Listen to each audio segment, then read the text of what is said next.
तो मैंने एक किसी से बात करी थी, तो मैंने उससे बोला कि हमारे देश में ना एमपी में ही बता दें, एमपी में आज तक बहुत सी लड़कियां गायब हो चुकी हैं, ठीक है। और अभी दिल्ली का भी सुने थे कि 15 दिन में 800 से ज़्यादा लोग गायब हो गए। तो मैं किसी से बात करी थी, तो उसमें सबसे ज़्यादा लेडीज़ और लड़कियां ही हैं। तो भाई उसमें उसने बोला कि सारी लड़कियां लड़कों के साथ भाग गई हैं। सीरियसली, मतलब ये लोग का क्या है भाई। 800 मतलब जितनी लड़कियां हैं, ये सब जितनी गायब होती हैं वो सब भागती है। मैं ये नहीं कहती हूँ कि लड़कियां भागती नहीं हैं लड़कों के साथ, ऑब्वियस सी बात है भागती हैं, लेकिन ये कहना कि सारी लड़कियां लड़कों के साथ भाग गई हैं, मतलब हद है भाई। लोगों के अंदर इस कदर का मिथ फैला हुआ है, इसका मैं ऐसा कुछ कह नहीं सकती। अगर मेरे सामने होता तो मैं सच में 2 थप्पड़ लगा देती। मतलब भाई, तुम कुछ चीज़ तुमको पता नहीं है तो तुम कह दो कि लड़कों के साथ भाग गई थी।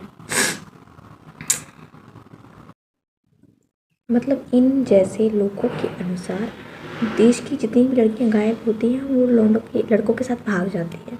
मतलब इन लोगों को कोई मतलब ही नहीं है। बस अगर कोई लड़की गायब भी हुई है, किसी के साथ रेप हो रहा है, सेक्सुअली एक्सप्लॉइट हो रही है वो, या फिर बहुत सी चीज़ें, किडनैपिंग हो रही है, उनका ह्यूमन ट्रैफिकिंग हो रहा है, तो ये लोग, ये सब चीज़ें तो होती ही नहीं है। बस लड़कियां मुँह उठा के लड़कों के साथ भाग जाती हैं। और बहुत सी लड़कियां हैं, बच्चों लड़कियां गायब भी होती हैं, उनमें से बहुत सी लड़कियां माइनर हैं भाई, 14-15 साल, यानी कि इतनी कम उम्र की लड़कियां हैं कि मत पूछो वो कैसे किसी के साथ भाग जाएगी। मतलब ये कैसा वो बात है कि सारी लड़की लड़कों के साथ भाग जाती हैं। और एक और कमेंट था एक भैया का, जिसमें हम लोग उसकी बात हो रही थी, सेक्स रैकेट और ह्यूमन ट्रैफिकिंग की बात हो रही थी। तो उसमें भी भाई वो लड़का बोल रहा था कि रेड लाइट एरिया में जितनी भी लड़कियां हैं वो सब अपनी मर्ज़ी से काम करती हैं, मतलब सब अपनी मर्ज़ी से करती है, पैसा मिलता है उनको अच्छा, इसलिए कोई सब कुछ करती है। क्या अजीब बेहुदा चीज़ है ये। लोगों की सोच कहाँ है भाई, कहाँ है इन लोगों की सोच।